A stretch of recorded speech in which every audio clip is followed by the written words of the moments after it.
Welcome back to your 5-minute crash course for stringed instruments. Today we're going to talk about putting a tiny little sponge on an adorably tiny little violin. You're going to take your rubber band and put it over the chin rest. I have the instrument in my left hand. I'm going to take the thinnest part of the sponge in my right hand.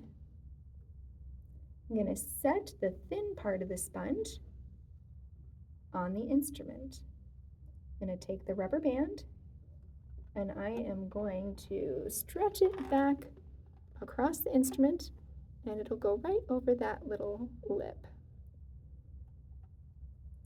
The point of the sponge or shoulder rest is to fill up the space between the chest and the instrument and also create a wonderfully soft landing pad so that our students can hold the instrument with the weight of their head. Now this is a bit of a new feeling for most students.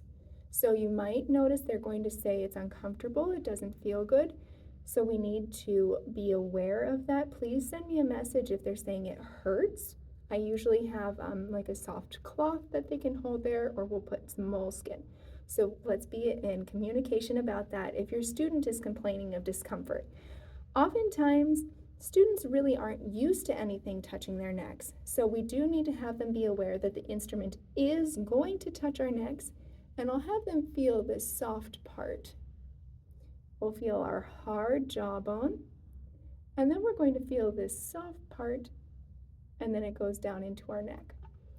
So, the students this week are not ready to do their instrument sets, but as your student is ready to do an instrument set, you're going to do the Statue of Liberty, button towards me.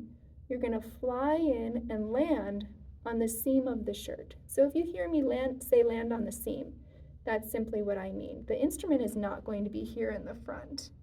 It's going to be way up here on the seam of the shirt. And you're going to notice this is a tiny violin, but you'll still notice that it is going to make contact with my neck. That button, sometimes we use the phrase plug in, and it will literally boop, plug right into the neck. The soft part of our neck is going to be resting on this chin rest.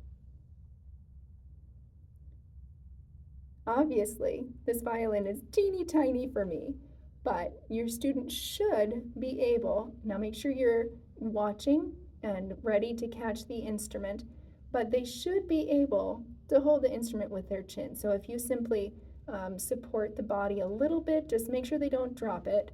Sometimes instruments fall, don't freak out, it's gonna be okay. If sometimes the bridge will pop off, just call me. Don't try to fix it, it's gonna be fine. So they should be able to hold their instrument with their heavy head. If your student has a sponge or a setup that's much different than this, I'll take a picture of it and I'll let you know. So, there you go. Wow!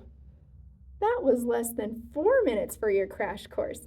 Please let me know if you have any questions.